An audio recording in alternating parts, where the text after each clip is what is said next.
নমস্কার বন্ধুরা। অন্নপূর্ণা ভান্ডারে তোমরা এখন কোনো ফর্ম ডাউনলোড করার অপশন পাবে না। দেখো, আমি এখানে লগ ইন করে নিয়েছি এবং লগ ইন করার পরে আগে এইখানে ফর্ম ডাউনলোড করার অপশন ছিল, কিন্তু বর্তমানে কোনো ফর্ম ডাউনলোড করার অপশন নেই। এটা শুধুমাত্র তোমার একার প্রবলেম বা আমার একার প্রবলেম নয়, সবার ক্ষেত্রেই এই সেম প্রবলেম, যেটা সরকারি আধিকারিকরা বা যারা পোর্টালটা ম্যানেজ করছে তারাই করেছে। এখানে ফর্ম ডাউনলোড করার অপশনটা কিন্তু তুলে দিয়েছে। ঠিক আছে। দ্বিতীয়ত আরেকটা সমস্যা, এতদিন তোমরা ফর্ম ডাউনলোড করে স্ট্যাটাস চেক করতে পারতে যে সাবমিটেড হয়েছে নাকি অ্যাকসেপ্টেড আছে নাকি ইনকোয়ারি প্রসেস নাকি ইনকোয়ারি রিভার্ট, এই 4 ধরনের স্ট্যাটাস দেখা যাচ্ছিল। কিন্তু যেহেতু এখন ফর্ম ডাউনলোড করা যাচ্ছে না, তাই স্ট্যাটাস দেখতে পারবে না। এবং এতদিন পর্যন্ত যাদের ইনকোয়ারি প্রসেস ছিল বা অ্যাকসেপ্টেড ছিল, প্রত্যেককে আবার ঘুরিয়ে সেই সাবমিটেড এই স্ট্যাটাসটা দেখাচ্ছে। তাহলে এটা কেন হচ্ছে? ফর্ম কেন ডাউনলোড করতে পারছো না? এছাড়া যদি তোমার ভুল হয় আবেদনে, তাহলে কিভাবে তুমি ভুলটা সংশোধন করবে বা এডিট করবে, এই সমস্ত কিছু আজকের এই ভিডিওতে ইন ডিটেল আলোচনা করছি। তাহলে ভিডিও সম্পূর্ণ দেখো, আশা করি তোমরা এখান থেকে উপকারী তথ্য জানতে পারবে এবং ভিডিওটা ভালো লাগবে। তো চ্যানেলটিকে সাবস্ক্রাইব করে রাখো, ফেসবুক পেজটিকে ফলো করে রাখো। অন্নপূর্ণা যোজনার যে অনলাইন পোর্টাল, সেই পোর্টালে হঠাৎ করেই কিন্তু গতকাল রাত্রে থেকে পরিবর্তন ঘটেছে। আর সম্ভবত 29শে জুন, দেখা যাচ্ছে 28শে জুন রাত্রিবেলা থেকেই এই পরিবর্তনটা এসেছে। কি পরিবর্তন? আগে যেটা ছিল সেটা হচ্ছে তুমি অ্যাপ্লিকেশন ডাউনলোড করতে পারতে, অর্থাৎ ফর্ম যেটা সাবমিট করেছো অনলাইনে সেটা ডাউনলোড করতে পারতে, যেখানে তোমার সমস্ত তথ্য থাকতো এবং সেখানে তুমি স্ট্যাটাসটা দেখতে পারতে। ঠিক আছে। তাহলে ওটিপি দিয়ে পোর্টালে লগ ইন করলে বিস্তারিত স্ট্যাটাস এবং ফর্ম ডাউনলোডের অপশন দেখা যাচ্ছিল। বর্তমানে কি করেছে, এই ফর্ম ডাউনলোড করার কোনো অপশন নেই, অর্থাৎ ফর্ম ডাউনলোড করা যাচ্ছে না। এবং হঠাৎ করে স্ট্যাটাস এবং ফর্ম ডাউনলোড করার অপশন দুটোই কিন্তু বর্তমানে সরিয়ে দেওয়া হয়েছে। এটা শুধুমাত্র আমার ক্ষেত্রে বা তোমার ক্ষেত্রে প্রযোজ্য হচ্ছে এমনটা নয়, সবার ক্ষেত্রে এই সেম জিনিসটা করা হয়েছে। তাহলে ফর্মটা যে সাবমিটেড সেটা কেন দেখাচ্ছে? কারণ এর আগে আমরা দেখেছি যে ফর্মটা কারোর স্ট্যাটাস অ্যাকসেপ্টেড দেখাচ্ছিল, কারোর দেখাচ্ছিল ইনকোয়ারি প্রসেসড, কারো দেখাচ্ছিল ইনকোয়ারি রিভার্টেড। তাহলে এখন কিন্তু সবাইকেই, যারা লাস্ট চেক করেছে, ফর্মটা দেখাচ্ছিল সাবমিটেড। এটা কেন? দেখো, এটার কারণ হচ্ছে ভিড় এবং গুজব এড়াতে সরকারের সাময়িক পদক্ষেপ। মানে কি? দেখো, বিভিন্ন লোকজন স্ট্যাটাসটা দেখে, বিশেষ করে যারা ইনকোয়ারি রিভার্টেড এই অপশনটা দেখেছে, সেই সমস্ত আবেদনকারীরা আতঙ্কিত হয়ে ব্লক অফিসে ভিড় জমাচ্ছিল যে আমাদের আবেদন রিভার্টেড হয়ে গেছে, আমাদের তাহলে কি করতে হবে, আমরা কি টাকাটা পাবো না, আমাদের কি আবার নতুন করে ডকুমেন্ট জমা দিতে হবে, এই সমস্ত গুজব বা আতঙ্ক ছড়াচ্ছিল। তার জন্য সরকার কি করেছে, এই যে আলাদা আলাদা স্ট্যাটাস গুলো ছিল, যেমন ইনকোয়ারি রিভার্টেড, ইনকোয়ারি প্রসেস বা অ্যাকসেপ্টেড, সেগুলো সব সরিয়ে দিয়ে বর্তমানে শুধু সাবমিটেড দেখাচ্ছে। এর মানে এই না যে তোমার যে স্ট্যাটাসটা সেটা আবার ঘুরে গেছে, একদমই না। শুধুমাত্র তোমার স্ট্যাটাসটা লুকানো হয়েছে এই কারণে, যাতে মানুষের মধ্যে গুজব বা আতঙ্ক না ছড়ায়। পরিস্থিতি সামাল দেওয়ার জন্য সেটাই বলা আছে এখানে, যে সরকার পরিস্থিতি সামাল দিতেই বিস্তারিত স্ট্যাটাস সাময়িকভাবে আড়াল করে সবাইকে সাবমিটেড দেখাচ্ছে। তার মানে তোমার ডেটা হারিয়ে যায়নি, এটা শুধুমাত্র লুকানো হয়েছে। অর্থাৎ তোমার স্ট্যাটাসটা কি আছে বর্তমানে, অ্যাকসেপ্টেড আছে নাকি ইনকোয়ারি প্রসেস আছে নাকি ইনকোয়ারি রিভার্টেড আছে, কি আছে সেটা তুমি আলাদা করে চেক করতে পারবে না, কারণ সবাইকে সাবমিটেড দেখাচ্ছে। এটা সরকারই করেছে। তার মানে তোমার স্ট্যাটাসটা হয়তো ভেরিফিকেশন পর্যায়ে আছে বা আবেদন গ্রহণ বা মঞ্জুর হয়ে গেছে, অনুমোদিত হয়ে গেছে, কিন্তু তবুও তুমি এই সাবমিটেডটাই বর্তমানে দেখতে পারবে। এটা সরকার করেছে পরিস্থিতি সামাল দিতে বা গুজবের। তাহলে এখানে ভয় পাওয়ার কিছু নেই। তাহলে এখানে ভালো করে দেখবে যে তোমার যে আগে স্ট্যাটাস দেখাচ্ছিল, তুমি যদি দেখে থাকো ফর্ম ডাউনলোড করে তোমার স্ট্যাটাসটা, তাহলে সেই স্ট্যাটাসের কি মানে হতে পারে। যেমন যদি তোমার ফর্মটা স্ট্যাটাস আগে অ্যাকসেপ্টেড দেখাতো, তার মানে কি? তার মানে হচ্ছে তোমার আবেদন সম্পূর্ণ অনুমোদিত হয়ে গেছে, মানে মঞ্জুর হয়ে গেছে, মানে তোমার সব ডকুমেন্ট ঠিক আছে, ভেরিফিকেশন সরকারি আধিকারিকরা করেছে, করার পরেই ফাইনাল অ্যাপ্রুভাল দিয়ে দিয়েছে। এর মানে হচ্ছে 1 জুলাইয়ের পর টাকা পাওয়ার সম্ভাবনা রয়েছে তোমার 99%। মানে যাদের এখানে ফর্মটা অ্যাকসেপ্টেড, তার মানে তোমার আবেদন ফাইনাল লিস্টে উঠে গেছে, সরকার মঞ্জুরি দিয়ে গেছে, এবার 1 জুলাই থেকে তুমি টাকা পেতে পারো। ঠিক আছে। এটা হচ্ছে কাদের, যারা অ্যাকসেপ্টেড স্ট্যাটাস দেখেছে, যার সংখ্যা খুবই কম। এরপর আছে ইনকোয়ারি প্রসেসড। ঠিক আছে। এখানে ENQUIRY এই বানানটা ছিল, ইনকোয়ারি প্রসেস। এর মানে হচ্ছে যাদের এই ইনকোয়ারি প্রসেস দেখাবে, তাদের মানে হচ্ছে তাদের ভেরিফিকেশন চলছে এবং এটা একটা ইতিবাচক দিকে এগোচ্ছে, মানে পরের স্টেপে গেছে। সাবমিটেড মানে কোনো কাজই হয়নি, তুমি ফর্ম সাবমিট করে রেখে দিয়েছো বা তোমার ফর্মটা জমা অবস্থায় পড়া আছে, তার মানে সাবমিটেড। কিন্তু যদি সেটা ইনকোয়ারি প্রসেসে চলে যায়, তার মানে তোমার ফর্মটা এবার সরকারের হাতে গেছে, তারা ভেরিফিকেশন করছে, ঠিক আছে। অনুমোদনের জন্য তোমাকে অপেক্ষা করতে হবে, অর্থাৎ এই ভেরিফিকেশন পর্যায়ে প্রথমে পঞ্চায়েতের অফিস লোকজন ভেরিফিকেশন করবে, তারপরে বিডিও লোকজন ভেরিফিকেশন করবে, এবার তোমাকে ফোন কল করে ভেরিফিকেশন করা হতে পারে, বিডিও অফিস থেকে কল করা হচ্ছে, আবার বাড়ি বাড়ি আশা কর্মীরা গিয়েও ভেরিফিকেশন করছে। তবে তোমারটা এখন ভেরিফিকেশন পর্যায়ে আছে যদি ইনকোয়ারি প্রসেস দেখায়, এবং এই ভেরিফিকেশন সফল হলে তুমি আবার কি হবে, তোমারটাও অনুমোদন পেয়ে যাবে, তোমার ফর্মটাও অ্যাকসেপ্টেড হয়ে যাবে। তাহলে ইনকোয়ারি রিভার্টেড দেখাচ্ছে, এর মানে কি? এর মানে তোমার ভেরিফিকেশনের ফর্মটা গেছিল, কিন্তু তোমার ওই ফর্মে এমন কিছু তথ্য বা ডকুমেন্ট মিসম্যাচ আছে বা ভুল পেয়েছে, যার জন্য তোমার ফর্মটা ভেরিফিকেশন পর্যায়ে থেকে আর অনুমোদন পায়নি, সেটা ভেরিফিকেশন পর্যায়ে আটকে গেছে, ওখান থেকে আবার ফেরত গেছে। তাহলে যাদের এই ইনকোয়ারি রিভার্টেড দেখাচ্ছে, তার মানে তোমার ফর্মে বা ডকুমেন্টে কোনো ভুল আছে, তাই সংশোধনের জন্য ফেরত এসেছে বিডিও বা পঞ্চায়েত অফিসে। ইনকোয়ারি রিভার্টেড হয়েছে মানে তোমার ফর্মটা বাতিল, সেটা কিন্তু নয়।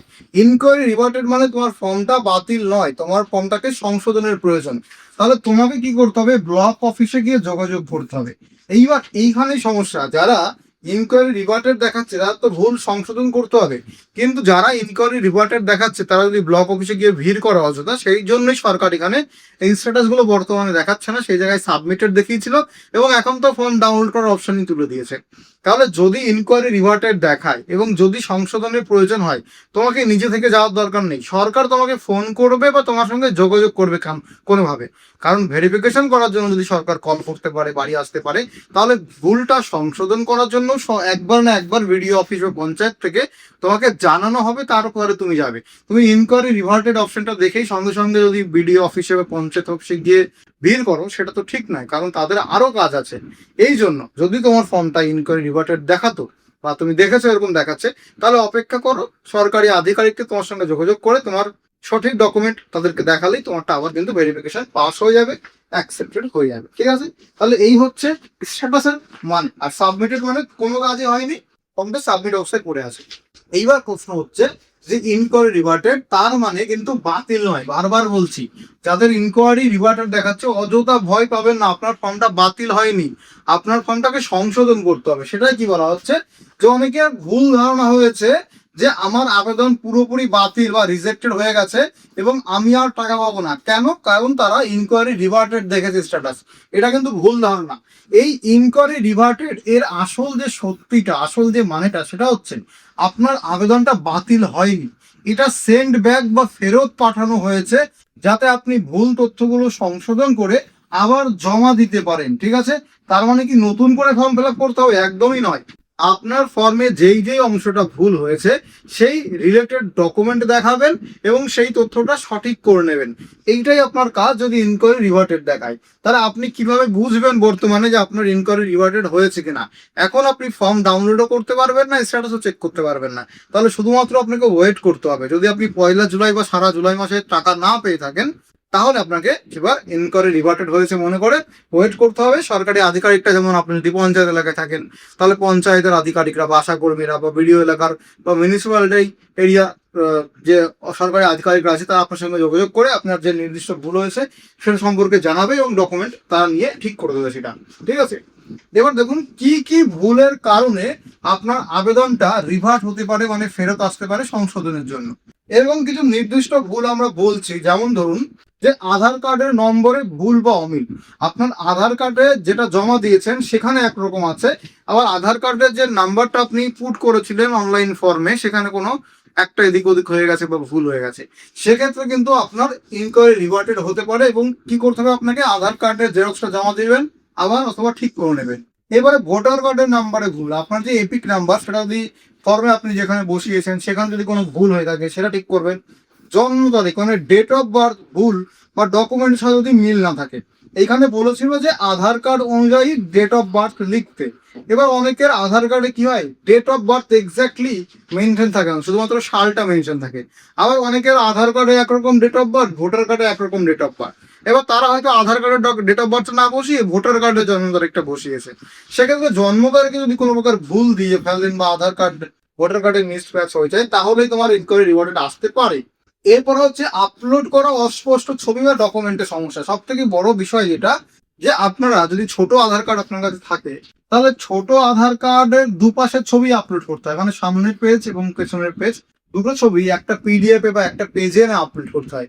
একেবারে ভোটার কার্ডের ক্ষেত্রেও তাই, ভোটার কার্ড যদি আপনার কাছে এরকম ছোট ভোটার কার্ডই আমাদের কাছে থাকে এবং সেটার ফ্রন্ট পেজ বা ব্যাক সাইড দুটোতেই একটা সিঙ্গেল পিডিএফ এ বা একটা পেজে এনে সেটাকে আপলোড করতে হবে। অনেকে কি করতে শুধুমাত্র সামনের পেজ অথবা শুধুমাত্র পেছনের পেজ আপলোড করতে, সেক্ষেত্রে ইনকোয়ারি রিভার্টেড হতে পারে।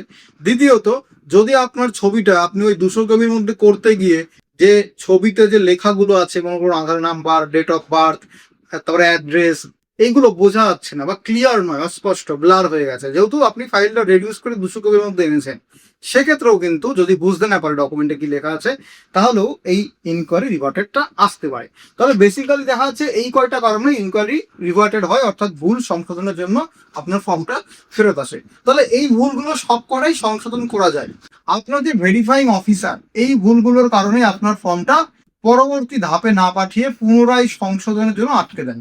তাহলে যে আপনার ফর্মটা ভেরিফাই করছে সেই অফিসারটা যখনই দেখবে যে এই ভুলগুলো হতে পারে বা যে কোনো একটা ভুল হয়েছে, সে কি করবে, ফাইনাল অ্যাপ্রুভালে আপনার ফর্মটাকে আর পাঠাবে না, সে আবার তখন ফর্মটাকে আপনার বিডিও অফিস বা পঞ্চায়েত অফিসে ফেরত পাঠাবে।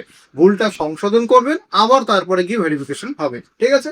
তাহলে ভুল সংশোধন করার পরে আপনি ভেরিফিকেশনে পাঠাবেন, তখন ভেরিফিকেশন সফল হবে, আপনার ফর্মটাও অ্যাকসেপ্টেড হয়ে যাবে। একদম সহজ ব্যাপার, কোনো চিন্তার কোনো কারণ নেই। ঠিক আছে? এবার দেখুন আপনার আবেদন যে ফর্মটা সেটা কিভাবে ভেরিফাই হয়, verification process step by step আমি বলে দিচ্ছি, তাহলে আপনার অনেকটা ক্লিয়ার হয়ে যাবে। প্রথমে আপনি অনলাইনে ফর্মটা সাবমিট করেছেন, যেদিনই হোক 4 তারিখ থেকে সফলভাবে মানে সহজভাবে ফর্মটা পোর্টাল চালু হয়েছে, সেখানে 4 তারিখ থেকে, জুন মাস 4 তারিখ থেকে অনলাইন ফর্মটা জমা দিয়েছেন। এক একদিন এক এক ডেটে ফর্ম জমা দিয়েছেন, কেউ আগে দিয়েছেন, কেউ বড় দিয়েছেন, ইভেন কেউ এখনো দিচ্ছেন, ফর্ম জমা করছেন। তো আপনি অনলাইনে আবেদন করেছেন, তারপরে আপনার এই ফর্মটা পঞ্চায়েত বা পৌরসভা থেকে ইনকোয়ারি, ঠিক আছে? এবার পঞ্চায়েত এবং পৌরসভা যদি যারা গ্রাম পঞ্চায়েত আন্ডারে থাকে, তাদের পঞ্চায়েতের লোকজন ভেরিফিকেশন করে, সেখান থেকে আশা কর্মী ভেরিফিকেশন করতে পারে। যারা পৌরসভায় থাকে তারা পৌরসভা মিউনিসিপ্যালিটি তারা ভেরিফিকেশন করে। এটা হচ্ছে প্রাথমিক ভেরিফিকেশন, মানে প্রথম ধাপের ভেরিফিকেশন। এই ভেরিফিকেশনটা পাস হয়ে গেলে সেটা আপনার ব্লক লেভেল ভেরিফাইং অফিসার মানে বিডিও অফিস থেকে ভেরিফিকেশন হয়। তাহলে এখানে দেখা যাচ্ছে যে দুজন ভেরিফিকেশন মোটামুটি করে। ঠিক আছে? যেটা সব থেকে গুরুত্বপূর্ণ, একটা হচ্ছে আপনার নিজের এলাকার পঞ্চায়েত বা পৌরসভা, তারপরে চলে যাবে বিডিও অফিস। এই দুটো হচ্ছে খুবই গুরুত্বপূর্ণ।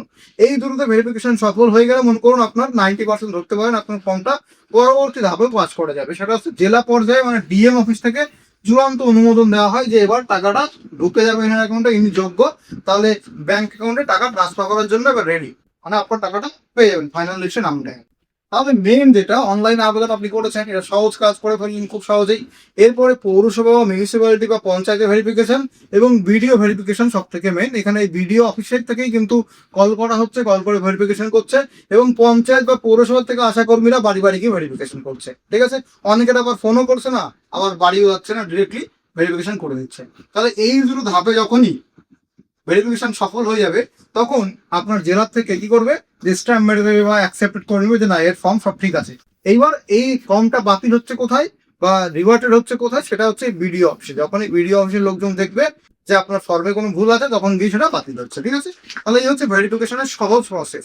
এবার এই ব্লক অফিস থেকে ফর্মটা আপনার ফেরত যাবে পঞ্চায়েত বা পৌরসভায়।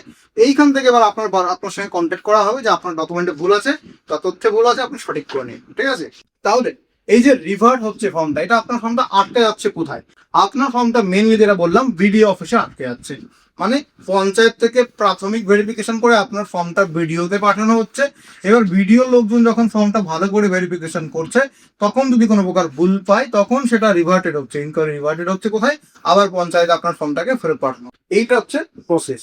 তবে পঞ্চায়েত থেকে ইনকোয়ারি করে ব্লকে পাঠানোর পরে আপনার ফর্মটা ব্লকে বা বিডিওতে পাঠানোর পরে ভিডিওতে যে ভেরিফাইং অফিসার বসে আছে, তিনি যদি ফর্মে কোনো ভুল পান, তবে তিনি ফর্মটিকে সামনের দিকে না পাঠিয়ে, মানে ডিএম অফিসের দিকে না পাঠিয়ে, ফর্মটাকে আবার পঞ্চায়েত বা গ্রাম পঞ্চায়েত বা মিউনিসিপ্যালিটি ফেরত পাঠিয়ে দেন। উদ্দেশ্য কি ফেরত পাঠানোর, আপনার ভুলটাকে যাতে সংশোধন করা যায় এবং যাতে আপনি টাকাটা পান। সরকার কিন্তু টাকা দেওয়ার জন্য বসে আছে, এটা কোনো কথা না যে আপনাকে টাকা দেবেন। এখন প্রশ্ন হচ্ছে ভুলটা আপনি বাড়ি বসে সংশোধন করতে পারবেন কিনা, মানে অনলাইনে আপনি আবেদন করেছেন, আবার আপনি অনলাইন পোর্টালে লগ ইন করে ফর্মটাকে এডিট করতে চাইছেন, তো সেটা এখনো সম্ভব নয়। কিভাবে এডিট করা যায় সেটাই বলছি। দেখুন, আপনি কি বাড়িতে বসে নিজে নিজে এডিট করতে পারবেন বর্তমানে? দেখুন, আপনি বর্তমানে যে সাধারণ মানুষের জন্য মোবাইল নাম্বার দিয়ে লগ ইন করে অনলাইনে ফর্ম সাবমিট করতে পারবেন, কিন্তু ফর্মটা ফাইনালি সাবমিট করার পরে আর কিন্তু বর্তমানে এখনো পর্যন্ত এডিট করার কোনো অপশন দেওয়া হয়নি। তাহলে এডিট আপনি বর্তমানে অফলাইনেই করতে পারবেন। সেটা কি বলা আছে? অফিসিয়াল যে সিস্টেম, সেটা হচ্ছে শুধুমাত্র সরকারি আধিকারিকদের সিস্টেমে অ্যাপ্লিকেশন আইডি বা আধার নাম্বার দিয়ে সার্চ করে এডিট করার অ্যাক্সেস রয়েছে। তার মানে সাধারণ মানুষ আপনি পারবেন না এডিট করতে। এডিট করতে পারবে আপনার সরকারি আধিকারিকরা। তারা কি করে এডিট করবে? আপনার ফর্মটা যদি রিভার্টেড হয়, পঞ্চায়েত অফিসে আসে বা পৌরসভা অফিসে আসে এবং আপনার সঙ্গে যোগাযোগ করতে হয় যে আপনার অমুক ডকুমেন্টটা নিয়ে চলে আসুন, সংশোধন করে নিন। আপনি যখন ফর্মটা গিয়ে জমা দেবেন, মানে ডকুমেন্টটা গিয়ে জমা দেবেন, তখন আপনার ডকুমেন্ট দেখে দেখে ওই যে অফিসে যে ভেরিফাইং অফিসার বা সরকারি অফিসার বসে আছে, তার ব্যক্তিগত সরকারি অফিসিয়াল আইডি দিয়ে লগ ইন করে আপনার আধার নাম্বার অনুযায়ী বা অ্যাপ্লিকেশন আইডি অনুযায়ী তারা কিন্তু এডিট করবে। তাহলে বর্তমানে যদি সংশোধন করার প্রয়োজন হয়, আগে আপনাকে জানাবে এবং আপনি যখন সঠিক ডকুমেন্ট জমা দেবেন, আপনার হয়ে এডিট করে দেবে সরকারি আধিকারিকরা। পরবর্তীতে অনেক পরে, এখন দেরি আছে, এখন 3-4 মাস 6 মাস পরে গিয়ে তারপরে গিয়ে যদি এডি অপশন সাধারণ মানুষজনদের জন্য অ্যাক্সেস দেয়, তাহলে সেটা তখন আপনারা করতে পারবেন, এখন করতে পারবেন না। তাহলে সংশোধনের অফলাইন প্রক্রিয়া, আপনাকে কি করতে হবে? অফিসে যেতে হবে এবং অফিস থেকে আপনাকে জানাবে, পঞ্চায়েত অফিস বা ব্লক অফিস থেকে আপনাকে জানাবে। কি বলা আছে? আপনার ব্লক অফিস, পঞ্চায়েত বা পৌরসভা আপনাকে সরাসরি যোগাযোগ করতে হবে সংশোধন করার জন্য। আপনাকে প্রমাণ দিতে হবে যেই তথ্যে ভুল হয়েছে, যেমন আধার কার্ড, ভোটার কার্ড, যেই তথ্যে ভুল হয়েছে তার অরিজিনাল ডকুমেন্ট নিয়ে যাবেন এবং জেরক্স নিয়ে যাবেন। অফিসারকে অরিজিনাল দেখাবেন, জেরক্স জমা দেবেন। তারপরে কি করবে? অফিসারটা সিস্টেমে সেটাকে আপডেট করে দেবে। অর্থাৎ অফিসার আপনার ডকুমেন্ট দেখে সিস্টেমে তথ্য এডিট করে দেবেন এবং আবেদনটি আবার রিসাবমিট করবেন। এবার আবার যখন সাবমিট করবে তখন সেটা আবার ভেরিফিকেশন পর্যায়ে যাবে। এবার যেহেতু আপনি ভুলটা সংশোধন করে নিয়েছেন, তাই দ্বিতীয়বার যখন ভেরিফিকেশনে পাঠাবে সেটা পাস হয়ে যাবে বা অনুমোদন পেয়ে যাবে টাকা পাওয়ার জন্য। ঠিক আছে? তাহলে এবার বুঝে নিন যে যাদের স্ট্যাটাস আগে অ্যাকসেপ্টেড ছিল বা ইনকোয়ারি প্রসেস ছিল, তাদেরকে কি করতে হবে? তাদেরকে প্রথমত ভয় পাবেন না। বর্তমানে স্ট্যাটাস পরিবর্তন করে সবাইকেই সাবমিটেড দেখাচ্ছে। সাবমিটেড দেখাচ্ছে মানে আপনার ফর্মটা আবার ঘুরে ফিরে সে সাবমিটেড হয়ে গেছে, সেরকমটা না। সরকার ইচ্ছা করেই এই প্রসেসটাকে করেছে, অর্থাৎ সবাইকে সাবমিটেড দেখাচ্ছে। ঠিক আছে? মেন ইম্পর্টেন্ট ডেট হচ্ছে 1 জুলাই। 1 জুলাই পর্যন্ত অপেক্ষা করতে হবে। স্ট্যাটাসে চেঞ্জ হয়েছে মানেই টাকা বন্ধ হয়ে যাবে এমন কোনো ঘোষণা করা হয়নি। কোনো অফিসে যাওয়ার বর্তমানে দরকার নেই। অযথা ব্লক অফিসে গিয়ে ভিড় বাড়াবেন না। আপনার কাজ সম্পূর্ণ আপনি করে ফেলেছেন।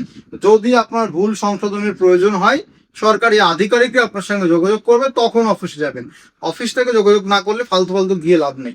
তাহলে 1 জুলাই অপেক্ষা করবেন। যদি 1 জুলাই টাকা ঢুকে যায় তাহলে তো মিটে গেল, কোনো অসুবিধা নেই। যদি 1 জুলাই টাকা না ঢোকে, তারপরে গিয়ে আপনি স্ট্যাটাসটা চেক করবেন। ঠিক আছে? তাহলে বর্তমান পরিস্থিতি অনুযায়ী আপনার কি করা উচিত, কি করা উচিত না। সর্বপ্রথম অ্যাপ্লিকেশন আইডিটা সযত্ন রেখে দেবেন, কারণ বর্তমানে ফর্ম ডাউনলোড করা যাচ্ছে না। সরকারি কোনো আপডেটের জন্য অপেক্ষা করুন। যদি ভুল সংশোধন প্রয়োজন হয়, আপনাকে কল করে বা যে কোনোভাবে যোগাযোগ করবে। আর যদি রিভার্টেড স্ট্যাটাস আপনি দেখে থাকেন, তাহলে অরিজিনাল ডকুমেন্ট নিয়ে ব্লক অফিসে একবার গিয়ে চেক করে আসতে পারেন। ঠিক আছে? আর যেগুলো আপনার করা উচিত নয়, আতঙ্কিত হয়ে বারবার নতুন করে আবেদন করতে যাবেন না একদমই। কারণ মাঝখানে ফর্ম ডাউনলোড করার অপশনও দিচ্ছিল না, কারণ যেই ফোন নাম্বার দিয়ে আপনি ফর্মটা সাবমিট করেছেন সেই ফোন নাম্বার দিয়ে লগ ইন করলে ফর্ম ডাউনলোড করার অপশন আসছিল না, উল্টে নতুন ফর্ম খুলে যাচ্ছিল। এটা ওদের ওয়েবসাইটের গ্লিচ, এটা আপনার কোনো নয়, সবার ক্ষেত্রেই সেম সমস্যা হচ্ছিল। ভুল শুধরানোর জন্য, সংশোধন করার জন্য বাড়িতে বসে নিজে এডিট করার চেষ্টা করবেন না, এটা হবে না। সোশ্যাল মিডিয়ার ভিত্তিহীন গুজবে কান দেবেন। দেখুন, আমরা ভিডিও বানাই, আমরা সঠিক তথ্য দেওয়ার চেষ্টা করি, কিন্তু অনেক ইউটিউবার তো রয়েছে বা অনেক সোশ্যাল মিডিয়ার ইনফ্লুয়েন্সার রয়েছে যারা না জেনে ভুলভাল তথ্য দেয়। তো সেগুলোতে কান দেবেন না, শুধুমাত্র জেনুইন চ্যানেলগুলোকে ফলো করুন। ঠিক আছে? তাহলে গুজব থেকে দূরে থাকবেন। ওয়েবসাইটের পরিবর্তনটি সম্পূর্ণ প্রযুক্তিগত এবং সাময়িক, অর্থাৎ যে স্ট্যাটাস সাবমিটেড দেখাচ্ছেন সেগুলো আগে অন্য ছিল, কারোর অ্যাকসেপ্টেড ছিল, কারোর ইনকোয়ারি রিভার্টেড ছিল, কারো ইনকোয়ারি প্রসেস ছিল, কিন্তু এখন সবারই সাবমিটেড দেখাচ্ছে, শুধু আপনার একার সমস্যা নাই। তাহলে ইন ডিটেলে সবকিছু নিয়ে আমি আলোচনা করলাম বর্তমানে পরিস্থিতি নিয়ে। আশা করি ভিডিওটা আপনারা পুরোটা দেখেছেন এবং আপনাদের উপকার এসেছে। যদি ভালো লাগে লাইক করবেন, পরিচিতদের সঙ্গে শেয়ার করে দেবেন, আর চ্যানেলটিকে সাবস্ক্রাইব করে রাখুন, ফেসবুক পেজটিকে ফলো করে রাখুন এরকম গুরুত্বপূর্ণ ভিডিও সবার আগে পাওয়ার জন্য। ভালো থাকবেন, দেখা হয় পরবর্তী ভিডিওতে।